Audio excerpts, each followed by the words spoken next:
ഇതെവിടുന്ന saint? Santa? ഇത് ഏക്കറാണ്. ഇന്ന് കുളിച്ചില്ലേ? ഒന്നടിച്ചേ. എടബാദൂരി, ഇത് ബോധം കെടുത്തണ മരുന്നാണ്. ഇത് അടിച്ചിട്ടുണ്ടെങ്കിൽ ഉണ്ടല്ലോ, പിന്നെ എല്ലാം കഴിഞ്ഞിട്ട് എഴുന്നേക്കുള്ളൂ. ഇതുകൊണ്ട് എങ്ങനെ പോണത്? അത് പറയാൻ പറ്റില്ല. കൊച്ചു കെള്ളി ഉച്ചമയക്കത്തിനാണല്ലേ, ഞാൻ മയക്കിത്തരാം.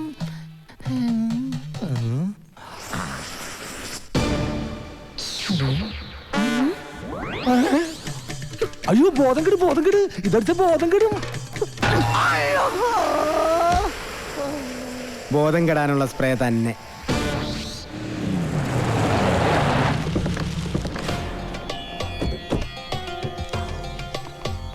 എന്റെ കല്യാണമാണ്. ആദ്യത്തെ കുറി പെണ്ണിന്റെ അച്ഛന് തന്നെ ഇരിക്കട്ടെ. എന്തെങ്കിലും മിഴിച്ചു നോക്കുന്നത്? നിങ്ങളൊക്കെ ഒരു ഉത്സാഹം കാണിക്കാത്തത് കാരണം മാസവും തീയതിയൊക്കെ ഞാൻ തന്നെ അങ്ങ് ഉറപ്പിച്ചു. അടുത്ത മാസം 18-ാം തീയതി 10-നും 10:30-ക്കും ഇടയ്ക്കുള്ള മുഹൂർത്തത്തിൽ. ഇങ്ങനെ പെട്ടെന്നോ? ഇനി ഒരു മാസമല്ലേ കിടക്കുന്നത്.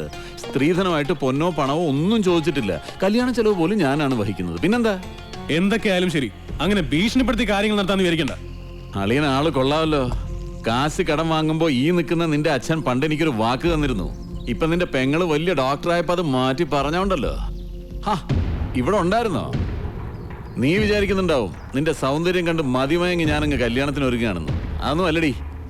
ഇപ്പൊ ഇതെന്റെ ഒരു വാശിയാ, നിന്റെ മറ്റവനോട് ജയിക്കാനുള്ള വാശി. കൊള്ളാം. തന്നെ പോലെ ഒരു ക്രിമിനലിനെ വിവാഹം കഴിക്കുന്നതിനേക്കാൾ നല്ലത് ആത്മഹത്യ ചെയ്യുന്നതാ. ആ കർണാടകക്കാരന്റെ ബലത്തിൽ കിടന്ന് നെകിളിച്ചോണ്ടല്ലോ നിന്നെ കഴുത്തിനരിഞ്ഞോളയും. അയ്യോ, അവനൊന്നും ചെയ്യല്ലേ. എന്റെ നേരെ കൈവൊക്കെ.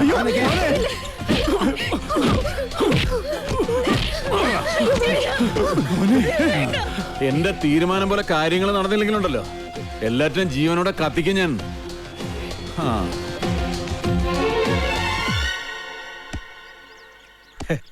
എന്താലേ അവന്റെ ആ ശുഷ്കാന്തി കണ്ടമല്ലയാ. വൃത്തി കിട്ടവനെ, നീ എന്തിനാണ് അവന്റെ സുസ്കാന്തി നോക്കുന്നത്? അയ്യോ, വാക്കുകളുടെ അന്തസ്സത്തെ മനസ്സിലാക്കി സംസാരിക്കുമല്ലേ. നീ അന്തസ്സില്ലാതെ സംസാരിക്കുന്നത്. മല്ല, ഇനി മലയാളം പഠിക്കാതെ ഞാൻ മുന്നിൽ വരില്ല. പോകല്ലോ നാച്ചിക്കയിൽ തോനെ. ഡാക്ടർ എന്താ ഇങ്ങോട്ട്? നാട്ടുകാര് പറയുന്ന കഥകളെല്ലാം അറിയുന്നുണ്ടോ? അതിനൊരു ക്ഷമ പറയാൻ കൂടിയാ ഞാൻ വന്നത്. നാഗേന്ദ്രന്റെ കല്യാണം ഒഴിഞ്ഞു പോകാൻ വേണ്ടി എന്റെ ചേട്ടൻ തന്നെ അങ്ങനെ ഒരു കഥ ഉണ്ടാക്കി പറഞ്ഞത്. അത് മല്ലയ്ക്ക് ഒരുപാട് ബുദ്ധിമുട്ടുണ്ടാക്കിയെന്നറിയാം. മറ്റൊന്നും ചിന്തിക്കാതെയാണ്. അതൊന്നും സാരമില്ല. ഇപ്പൊ കാര്യങ്ങളെല്ലാം കൂടുതൽ കുഴപ്പത്തിലേക്ക് പോകുന്നത്. ആ നാഗേന്ദ്രൻ തീയതി ഉറപ്പിച്ച് കല്യാണക്കുറി വരെ അടുപ്പിച്ചു കഴിഞ്ഞു.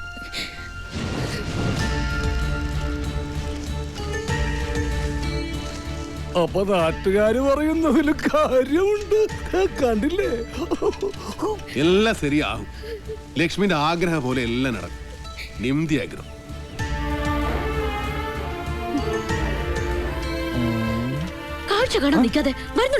ഞാൻ ഈ കാഴ്ചയിലുള്ള ഭ്രമരമാണ് ശ്രദ്ധിച്ചത്. ഇങ്ങനെയൊക്കെയാണ് തന്മാത്രകൾ ഉണ്ടാവുന്നത്. പളങ്ക് കൊള്ളാല. ഞാനിങ്ങനെ നിന്റെ കൂടെ എപ്പോഴും നടക്കുന്നത് കൊണ്ട് നാട്ടുകാര് ചില പരദൂഷണങ്ങളൊക്കെ പറയുന്നുണ്ട്. സൂക്ഷിക്കണം. എന്താ? അല്ല, ചില നാടുകള് പറയാ ഞാൻ നിന്റെ വേലക്കാരനാണെന്ന്. ശരിയല്ലേ? ശരിയാണെങ്കിൽ നടന്നോ. അതിനെ തുറപ്പിച്ചു നോക്കണമെന്നാണ്. നമുക്കൊന്നും വിധിച്ചിട്ടില്ല. കേറിക്കോ. വേണ്ട, ഇതിനു മുൻപ് നടന്നു തന്നെ പോയിക്കൊണ്ടിരുന്ന് എല്ലാം പഴയതുപോലെ തന്നെ ആയിക്കോളാം. മകരെ, ഗൗരിക്കെന്താ ഒരു പിണക്കം? ഗൗരിക്ക് മാത്രമല്ല, എനിക്ക് മല്ലയോട് പിണക്കോ. നമ്മൾ തമ്മിൽ ഇത്ര അടുപ്പായിട്ടും ആ ഡോക്ടർ പെണ്ണായിട്ടുള്ള ഡിംഗോളിഫിക്കേഷൻ മല്ല എന്നോട് പറഞ്ഞില്ലല്ലോ. പറഞ്ഞിരുന്നെങ്കിൽ എന്ത് ബ്രോക്കർ പണിയും ഞാൻ ചെയ്യാറുന്നില്ലേ. കാറ്റാപ്പിള്ളിയോട് പോകാൻ പറ. നിങ്ങളുടെ വിവാഹം ഒരു അച്ഛന്റെ സ്ഥാനത്തുനിന്ന് ഞാൻ നടത്തി തരും. കുരവിടാൻ ഈ ഗൗരി ഉണ്ടാവും. ഇല്ല മോളെ? ഏടാ മാക്രി മൂർക്ക, നീ എന്താ വിസാരിച്ചത്? നല്ല പ്രായത്തില് മള്ളയെ പ്രേമിച്ചിട്ടില്ല, പിന്നല്ലേ സീത്ത പ്രായത്തില്. പിന്നെ മള്ളയുടെ അടുത്ത് ആര് സഹായം ചോദിച്ചാലും മള്ളയെ കൊടുക്കും. അത് ലക്ഷ്മി ചോദിച്ചാലും കൊടുക്കും, ഈ ഗൗരി ചോദിച്ചാലും കൊടുക്കും. അല്ലാതെ അതിലൊന്നും ഒരു കാര്യമില്ല. നീ വേണ്ടാതെ പറഞ്ഞാലുണ്ടോ നല്ല അടിവെച്ചു തരും. അതായിത്താ മനസ്സിലായോടെ നടി.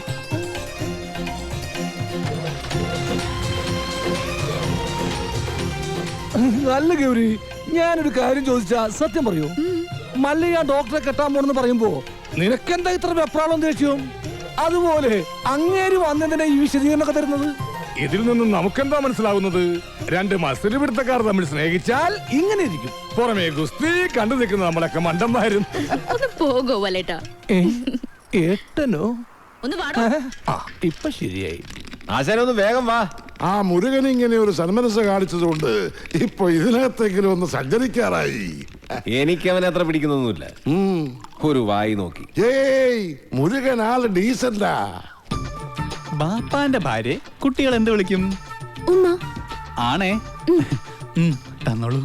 അയ്യടാ. ഏറ്റവും തോന്നുന്ന എന്തുവാടാ ചെസ് കളിക്കുന്നു? ചീട്ടിട്ടടാ. ഓ,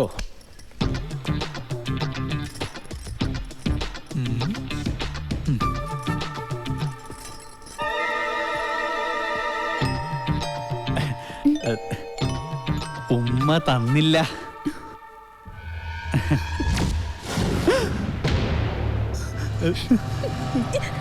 പോലെ അവൻ ഏതായാലും ഉമ്മ ചോദിച്ചതല്ലേ, ചെന്ന് കൊടുക്കടാ. അയ്യേ, അയ്യനെ വൃത്തിയാടിക്കുന്നത്. അയ്യേ, അയ്യേ. എന്ത് രതിവകൃതമാണ് ഈ കാണിക്കുന്നത്? ഇവന്റെ സ്ഥിതി ഇതാണെങ്കിൽ കാണാൻ കൊള്ളാവുന്ന ഞാൻ എന്ത് വിശ്വസിച്ച് ജീവിക്കും?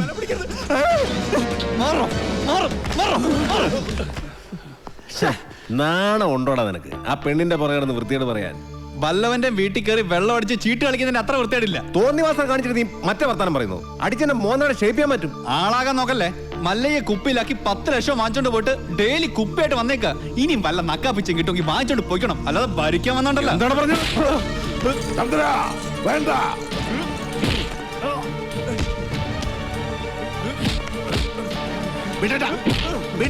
വീടാനല്ലേ പറഞ്ഞത്? അവനെ തൊട്ട കൊണ്ണുകളയുണ്ട്. ഓഹോ, അപ്പൊ എന്നെക്കാളും വലുത് മല്ലേക്ക് ഇയാളാണല്ലേ? നൻകെ നീയും അവനും ഒരു പോലെയാ. ഈ വീടിന്റെ പഴയ ഉടമസ്ഥൻ, അല്ലാതെ എന്ത് ബന്ധം മല്ലേക്ക് ഇയാളായിട്ടുള്ളത്? അങ്ങനൊക്കെ ചോദിച്ചാ ഈ ഞാനും ആരാ അല്ലേ? പണ്ട് മസനഗുഡിയിൽ തോട്ടം വാങ്ങിക്കാൻ വന്നപ്പോ നിലവിലുണ്ടായിരുന്ന കാര്യസ്ഥന്റെ മോൻ, അത്രല്ലേ ഉള്ളൂ. അങ്ങനെയാണ് നിന്നെ ഞാൻ കരുതിയിരിക്കുന്നത്. ആണോടാ? എന്താ ചന്ദ്ര ഇത്? മല്ല എന്നോട് ക്ഷമിക്കണം. മീനാക്ഷിയുടെ മോശമായി പെരുമാറുന്ന കണ്ടപ്പോ പെട്ടെന്ന് ഞാൻ. ഓഹോ, എന്നിട്ടാണ് നിന്നെ ന്യായം പറയണത്? മീനാക്ഷി സെല്ലി ചെയ്യരുത് നിന്നോട് ഞാൻ എത്ര പ്രാവശ്യം പറഞ്ഞിട്ടുണ്ട്, മാനകെട്ട മകൻ. മറ്റുള്ള പെമ്പിള്ളേരെ കണ്ട പോലൊന്നുമല്ല അവളെ ഞാൻ കണ്ടതും അടുത്ത് പെരുമാറിയത്. അതിപ്പോ അത്ര വലിയ തെറ്റായി പോയെന്നൊന്നും എനിക്ക് തോന്നുന്നില്ല. മിണ്ടരുത്, കൊള്ളുണ്ടാൻ. മല്ലയ്യ, ഞങ്ങള് കാരണം ഇനി നിങ്ങൾ തമ്മിൽ വഴക്കു വേണ്ട. ഞങ്ങൾ ഇന്ന് തന്നെ ഇവിടുന്ന് ഇറങ്ങിക്കോളാം. പോകേണ്ടത് നിങ്ങളല്ല, ഇവനാ ഇവൻ. അല്ലെങ്കിൽ ഞാൻ പോകാൻ തന്നെ തീരുമാനിച്ചിരിക്കാം. ഇനി പോകുള്ള മുറുക ബാടാന്നൊന്നും പറയാൻ നിൽക്കരുത്. നീ ഇങ്ങോട്ട് വരേതേ പേട. ഇനി എന്റെ പട്ടി വരും. മല്ലേക്ക് ഇപ്പൊ ബന്ധുക്കളൊക്കെ ആയല്ലോ. തളർന്നിരിക്കുന്നതും കിടക്കുന്നതും ആയിക്കോ. എല്ലാവരും കൂടെ ഇവിടെ സുഖമായിട്ട് ജീവിച്ചോ. ഞാൻ ആർക്കും ഒരു ശല്യം ആവുന്നില്ല. ആശാനെ, ഈ വീൽ ചെയർ വാങ്ങിച്ച അന്നേരം നന്നെങ്കിലും കാണിച്ചുകൂടായിരുന്നാ? അവനെ തിരിച്ചു വിളിക്കുമല്ലയ്യ. അവൻ വരും, ഇല്ലിഗേ വരും. ഈ വീട്ടിൽ തന്നെ വരും. ഗൗരി ഉണ്ടാക്കുന്നതെല്ലാം നല്ല ടേസ്റ്റ് ആയിട്ടുണ്ടല്ലോ. ഇപ്പോഴെങ്കിലും സമ്മതിച്ചല്ലോ.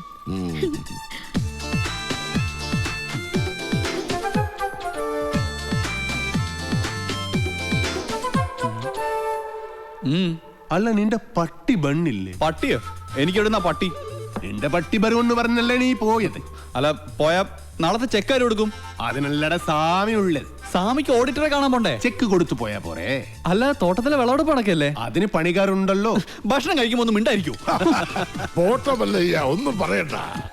ആശാനെ, വീൽ ചെയറിന് എന്തെങ്കിലും കംപ്ലൈന്റ് ഉണ്ടെങ്കിൽ പറയണേ, വാറണ്ടി ഉള്ളതാ. ആ, ഇവിടെ ഒരു ഗ്ലാസ് വെക്കാനുള്ള സെറ്റപ്പ് ഉണ്ടായിരുന്നെങ്കിൽ ഓക്കേ.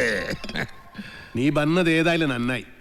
നിന്നോടൊരു കാര്യം പറയാനിരിക്കുകയായിരുന്നു. ചന്ദ്രമോഹൻ മീനാക്ഷിക്ക് ഒരു ആലോചന കൊണ്ടുവന്നിട്ടുണ്ട്. അയ്യേ, ഫുൾ ടൈം കള്ളു കുടിച്ചിടക്കുന്ന അയാളോ? ദേ, അയാൾ കൊണ്ടുവരുന്ന ആളും കള്ളുടിയനായിരിക്കും. നമുക്കതൊന്നും വേണ്ട. ചെറുക്കനാവക ദുസ്വഭാവങ്ങളൊന്നുമില്ല. അഥവാ ഉണ്ടെങ്കിലും എനിക്കതൊരു പ്രശ്നമല്ല. സെറിക്കനുടെ ചുറ്റുപാട് കാര്യങ്ങളെല്ലാം വളരെ നന്നായിട്ടുണ്ട്. മീനാക്ഷി സെറിക്കനെ വളരെ ഇഷ്ടപ്പെട്ടു. ഞങ്ങളത് ഉറപ്പിച്ചു. ഇനി മേലെ നീ മീനാക്ഷി ആവശ്യമില്ലാതെ സെല്ല് ചെയ്യരുത് കേട്ടോ.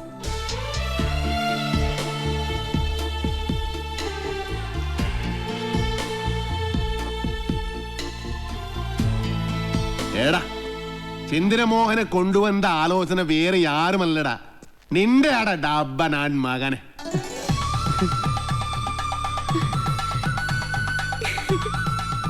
അല്ലെങ്കിലും ഈ ചന്ദ്രമോഹൻ ആള് നല്ലവനാ. പക്ഷേ ഒരു കാര്യം, ഗൗരിയുടെ കല്യാണം കഴിഞ്ഞേ ഇത് നടക്കൂ. മതി, രണ്ടും ഒരുമിച്ച് നടത്താലോ. ദേ അവിടുത്തെ സംസാരമൊക്കെ കേട്ടല്ലോ. ഉള്ളിലോരോന്ന് വെച്ചിട്ട് വെറുതെ ബലം പിടിക്കല്ലേ. ഇത് തന്നെയാണ് പറ്റിയ സമയം. ഞാൻ നിന്റെ മനസ്സിലുള്ള കാര്യം ആശാനോടും മുരുകനോടും പറയാൻ പോവാ. അവര് പിന്നെ മല്ലയായിട്ട് സംസാരിക്കട്ടെ. പറയട്ടെ. ഈ മൗനം ഞാൻ സമ്മതമായിട്ടെടുത്തോട്ടെ. അല്ല, മല്ലയോട് പറയാനുള്ള സമ്മതം. മുല്ലയ്യ, ഛേ, മുത്തയ്യ, ഛേ, മല്ലയ്യ. ഈ പ്രായത്തിൽ ഇനി കല്യാണം? അതിന് ഗൗരിക്ക് അത്ര പ്രായമായിട്ടില്ല. ഞാൻ എന്റെ കാര്യമാണ് പറഞ്ഞത്. ഈമന്റെ കാര്യം നടക്കട്ടെ. എനിക്കിനി അങ്ങനെയുള്ള ആശകൾ ഏനും ഇല്ല. ചുമ്മാ ചാടാണിക്കല്ലേ. ഇപ്പൊ തന്നെ ലേറ്റാ, വേണമെങ്കിൽ ഇപ്പൊ പറയണം. അതെല്ലാം ശരിയാകത്തില്ല. ഓ, അത് ശരി. അപ്പോ വിവാഹം കഴിക്കാൻ പറ്റാത്ത രീതി ശാരീരികമായ എന്തെങ്കിലും കുഴപ്പമുണ്ടോ? വേണ്ടാത്തത് പറഞ്ഞാലുണ്ടല്ലോ ഓടിത്തിനോട് കാത്തേ. പിന്നെന്താ സമ്മതിച്ചാല്? ഞാനത് പറയണോ? ഞാനത് തന്നെ ഹേളുവെക്കാം. മുരുക വേണ്ട, മക്കൾ നന്നായി കാണണമെന്നുള്ളൊരു അച്ഛന്റെ ദുരാഗ്രഹം കൊണ്ട് ആലോചിച്ചതാ. അതുകൊണ്ട് അർഹതയില്ലാത്ത ഒരു ബന്ധമാണെന്ന് അറിഞ്ഞിട്ട് പോലും. അർഹതയില്ലാത്ത എനിക്കാണ് ആസാനെ.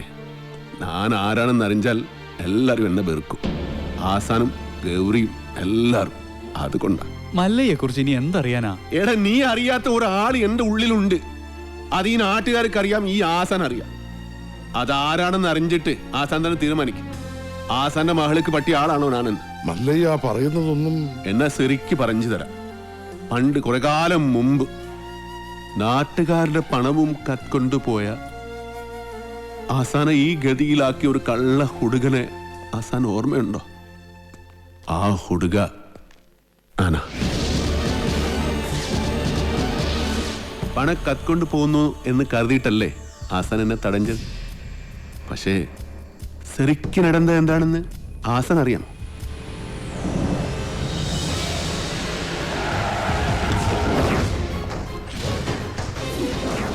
അപ്പൊ മലയാളം അറിഞ്ഞുകൂടാത്ത എനിക്ക് അവർ പറഞ്ഞതൊന്നും മനസ്സിലായില്ല.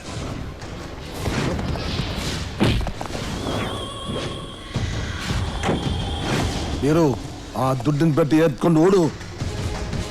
ഓട്, ഓടിപ്പിടോ.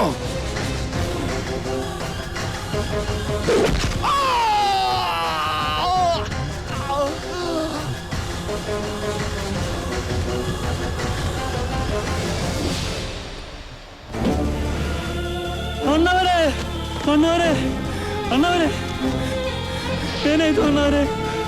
ಮಾತಾಡಿ ಅಣ್ಣವರೇ, ಏನಾಯ್ತು ಅಣ್ಣವರೇ?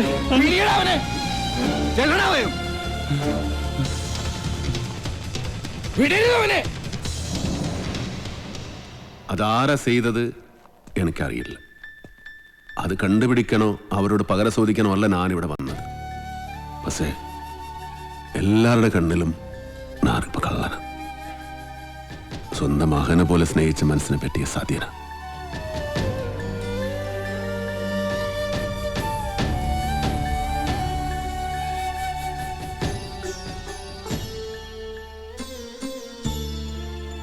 മറ്റാരെയോ രക്ഷിക്കാൻ അന്ന് കുറ്റം വീരുവിന്റെ തലയിൽ കെട്ടിവെച്ചതാണെന്ന് എനിക്ക് സംശയമുണ്ടായിരുന്നു. പക്ഷേ കുറുപ്പച്ചനോട് ഞാൻ പലയാവർത്തി ചോദിച്ചിട്ടും വീരുവിന്റെ പേര് തന്നെയാണ് അയാൾ പറഞ്ഞത്. പിന്നെ ആ സത്യം അറിയാവുന്നത് മിണ്ടാമയ്യാതെ കിടക്കുന്ന ഉണ്ണിത്താനാണ്. ഇനി ആ സത്യം അറിയണമെങ്കിൽ ഉണ്ണിത്താൻ സംസാരിക്കണം. എങ്കിലേ പഴയ വീരു തെറ്റുകാരനല്ലെന്ന് ഈ നാട്ടുകാർ വിശ്വസിക്കൂ. ഒരു തെറ്റ്, ഒരേ ഒരു തെറ്റ്, അത് മാത്രം ഞാൻ ചെയ്തിട്ടു. അത് ആസാനോടാ. എനിക്ക് രസവരാൻ വേണ്ടിയാ അങ്ങനെ ചെയ്തു. എല്ലാ ചട്ടമ്പകളുടെയും അവസാനം ഇങ്ങനെയൊക്കെ തന്നെയാ. ഞാൻ ചെയ്ത തെറ്റുകൾക്ക് ദൈവം എനിക്ക് തന്ന ശിക്ഷ, അത്രയേ ഉള്ളൂ. ഈ അവസ്ഥയിലിരിക്കുന്ന എനിക്ക് എന്റെ മക്കളുടെ ജീവിതത്തെക്കുറിച്ചുള്ള വേവലാതിയേ ഉള്ളൂ. അവർക്കൊരു ജീവിതം കിട്ടുമെങ്കിൽ പഴയതെല്ലാം മറക്കാൻ ഞാൻ തയ്യാറാണ്. സ്റ്റോപ്പ്! ചവിട്ടി നിർത്തിക്കോ. വെറുതെ എന്റെ ഭാര്യയെ കൊണ്ട് വെള്ളസാരി ഉടിപ്പിക്കണ്ട. എന്താടാ മുതലാളി, എനിക്ക് കുറച്ച് ഒറ്റയ്ക്ക് സംസാരിക്കാനുണ്ട്. നീ ഒറ്റയ്ക്ക് സംസാരിച്ചോ? ശരി, വണ്ടി എടുക്കടാ. അതല്ല, നമുക്ക് രണ്ടുപേർ കൂടി ഒറ്റയ്ക്ക് സംസാരിക്കാനുണ്ട്. മുതലാളി വന്നേ. മല്ലയ്യയുടെ ബംഗ്ലാവിൽ ചില കല്യാണ ഗൂഢാലോചനകൾ നടക്കുന്നതായി എനിക്ക് ന്യൂസ് കിട്ടിയിട്ടുണ്ട്. ആശാന്റെ പെൺമക്കളെ മല്ലയ്യയും മുരുകനും ചേർന്ന് പടലയോടെ കെട്ടാൻ പോണത്രേ. അതിലൊരു ചതിയില്ലേ? എന്ത് ചതി? അപ്പ മുതലാളിയുടെ ഡോക്ടർ പെണ്ണിനെ ആ മല്ലയ്യ കെട്ടില്ല. ഓഹോ, അപ്പൊ നീ മല്ലയ്യയുടെ ഭാഗത്താണോ? കഴിഞ്ഞ ദിവസം മല്ലയ്യയും ഡോക്ടർ പെണ്ണും തമ്മിൽ തോട്ടത്തിൽ വെച്ച് ഹൃദയങ്ങൾ കൈമാറുന്നത് പല തൊഴിലാളികളും കണ്ടതാ. എന്നിട്ടിപ്പോ മറ്റവളെ കെട്ടാൻ പോകുന്നെന്ന്. ഇത് നമ്മുടെ ശ്രദ്ധ തിരിച്ചുവിടാനുള്ള ഒരു ചട്ടമ്പി നാടകമല്ലേ എന്നാണ് ഞാൻ ചോദിക്കുന്നത്. അവൻ എന്ത് നാടകം വേണമെങ്കിലും കളിക്കട്ടടാ, നമുക്ക് കാണാം. നാടകം കളിക്കാൻ അവനാര് എണ്ണൻ പിള്ളേ? ഇതിലെന്തോ ചതിയുണ്ട് മുതലാളി. അതെന്താണെന്ന് നമുക്ക് ചോർത്തിയേ പറ്റൂ. അതിന് എന്റെ ഇല്ലാത്ത ബുദ്ധിയിൽ ഒരു ഐഡിയ തോന്നുന്നുണ്ട്. നമ്മുടെ കൂട്ടത്തിൽ ആരെങ്കിലും മല്ലയ്യയുടെ ആളായി മാറി അവരുടെ കൂടെ നടന്ന് രഹസ്യങ്ങൾ ചോർത്തണം. അതിന് പറ്റിയ ആള് അയ്യോ ഞാൻ തന്നെയാ. പക്ഷേ ഞാൻ മുതലാളിയുടെ അടുത്ത ആളാണെന്ന് ഇവിടെ എല്ലാവർക്കും അറിയാം. അല്ലെങ്കിൽ ഞാനും മുതലാളിയും തമ്മിൽ തെറ്റിയെന്ന് ആൾക്കാരെ വിശ്വസിപ്പിക്കണം. അതൊക്കെ വലിയ ബുദ്ധിമുട്ടല്ലേ? അതിലൊരു ബുദ്ധിമുട്ടും ഇല്ല. അത് വിശ്വസിപ്പിക്കുന്ന കാര്യം ഞാൻ ഏറ്റു. അതെങ്ങനെ? ഞാനും മുതലാളിയും കൂടി നിന്നെ ഇവിടെ ഇട്ടിപ്പോ പരസ്യമായി തല്ലാൻ പോകും. തല്ലാനോ? അയ്യോ അത് വേണ്ട, എനിക്ക് ചിലപ്പോ നോവും. നീ പറഞ്ഞ ഐഡിയ നല്ലതാടാ തന്നെ മുതലാളി. അപ്പൊ ഞാൻ തന്നെ തുടങ്ങി നോക്കാം. തമാശ കളിക്കല്ലെന്ന് പറ മുതലാളി. ഒറിജിനാലിറ്റി ഇല്ലെങ്കിൽ വിശ്വസിക്കില്ലടാ. ചോര കല്ല് ശിവനെ മുതലാളി. ഇതൊന്നും ബാസ്കറ്റ് ബോളോ? വേണ്ട, മേലിൽ നിന്റെ മുതലാളിയുടെ മുന്നിൽ കണ്ടുപോരുത്. മല്ലയ്യക്ക് സ്തുതി പാടുന്നവൻ മല്ലയ്യയുടെ കൂടെ പൊക്കോണം. ഇനി എന്റെ കരുത്ത് മുഴുവൻ ഞാൻ മല്ലയ്ക്ക് വേണ്ടി ഉപയോഗിക്കൂടാ. കാട്ടാപ്പള്ളി ഇനി അവിടം വരെ എങ്ങനെ നടന്നെത്തുവെന്തോ. ഇത്രയും കാലം കാട്ടാപ്പള്ളിയുടെ കൂടെ നടന്നിട്ട് എന്ത് ധൈര്യത്തിലാണ് നീ കൂടെ കയറി വന്നേ? പൊക്കണം. ഞാൻ പോവൂല. നിന്നോട് പോകാനല്ലേ പറഞ്ഞത്? ഞാൻ പോവൂലെന്നല്ലേ ഞാൻ ആദ്യമേ പറഞ്ഞു. നിന്ന് കിണക്കുന്നത് കണ്ടില്ലേ? അത് ചോദിക്കണേ. അടിച്ചോടിച്ചു പാവം കിട്ട. ഒരു ഗുണ്ടെ തല്ലുന്നതിനൊക്കെ ഒരു അതിലുണ്ട്. ഇതല്ല പഞ്ചായത്ത് പട്ടികൾക്ക് എല്ലാം കഷണം കിട്ടിയമാതിരി ഒരുമിച്ചല്ല കടിച്ചു പറിക്കണത്. നാണമില്ലടാ നിനക്കൊക്കെ? ധൈര്യം ഉണ്ടെങ്കിൽ ഒറ്റയ്ക്ക് വാടാ. ഒറ്റയ്ക്ക് വന്നാ എനിക്ക് അത്രയും കുറച്ചടി ഉണ്ടാ മതിയല്ലോ. മല്ലയാ ഞാൻ പോകണേ. എല്ലാരും കൈവച്ചല്ലോ, ഇനി ആർക്കും പരാതിയില്ലല്ലോ. ഇതൊരു കാര്യം മറ്റേടത്ത് ഐഡിയ ആയിപ്പോയി. അവിടുന്നും കിട്ടി ഇവിടുന്നും കിട്ടി. ഇനി മരിച്ചാൽ ഐഡിയ പറയില്ലേ? അവനാ നാഗേന്ദ്രൻ പറഞ്ഞു വിട്ടതായിരിക്കും നമ്മ രഹസ്യങ്ങൾ സോർത്താൻ. ചില സമയത്ത് സത്യേക്കാൾ ബലനാണ് ബുദ്ധി. ഞാൻ പറഞ്ഞിട്ടില്ലേ? കട്ട്കൊണ്ട ആട്ടാടോണ. ഓ ഇന്നിനി വയ്യ, നാളെ വന്ന് ബാക്കി വാങ്ങിച്ചോളാം. ഇങ്ങ് വാ പറയട്ടെ. എന്നെ തല്ലാനല്ലെന്ന് സത്യം ചെയ്ത ഞാൻ വരാം. ശിവനെ കൊണ്ടാണേട്. നീ മര്യാദക്ക് ഇവിടെ നിൽക്കുമോ? അയ്യോ ഞാൻ മര്യാദയ്ക്ക് നിൽക്കുന്നേ. പക്ഷെ അടികൊണ്ട് ഇങ്ങനെ ആയിപ്പോയതാ സത്യം. ആ കാട്ടുപുളിയെ ശരിയാക്കാൻ ഞങ്ങള് പലതും ആലോചിക്കും. അതൊന്നും ആരും അറിയാൻ പാടില്ല. ആരും അറിയില്ല മല്ലയ്യ. ആശാനെ എന്താടാ? കണിയാന്റെ അടുത്ത് മുഹൂർത്തം നോക്കാൻ ചെന്നപ്പോ അയാള് പറയുന്നു ഉടനെ എങ്ങും പറ്റിയ മുഹൂർത്തമില്ലെന്ന്. പിന്നെ ഞാൻ കത്ത് കാണിച്ചൊരു വിരട്ട് തരട്ടിയപ്പോ ഒരു ഉഗ്ര മുഹൂർത്തം കുറിച്ച് തന്നു. പിന്നെ കല്യാണത്തിലുള്ള ഒരുക്കങ്ങൾ നടക്കട്ടെ. ഈ മല്ലയ്യ കല്യാണം കഴിക്കാൻ പോണ കല്യാണ പെണ്ണ ഏതാ? പുറത്ത് പറയണ്ട. ഇല്ല, കാട്ടാപ്പള്ളി കെട്ടാൻ വന്ന ഡോക്ടർ പെണ്ണ. തന്നെ മുതലാളി നിക്ക്. ആ ഡോക്ടർ പെണ്ണിനെ മല്ലയ്യ കെട്ടാൻ പോകുന്നു. കള്ളം പറയരുത്. ശിവനാണ് സത്യം എന്നോട് പറഞ്ഞതാണ്.